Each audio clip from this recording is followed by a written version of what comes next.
Samuel Eto'o, welcome to Mogadishu, my brother. From here. Okocha, welcome. Thank you. How are you? Good?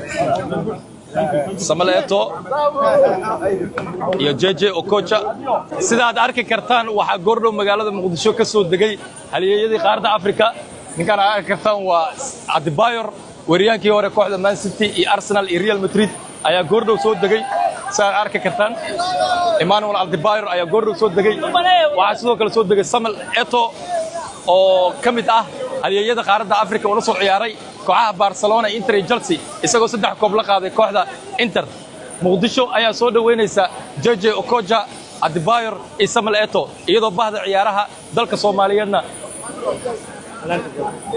iyadoo bahda dalka ciyaaraha Soomaaliyeed uu ku soo biiray halyeeyada qaarada Afrika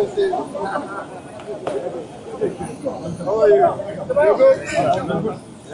Samuel Eto'o iyo JJ Okocha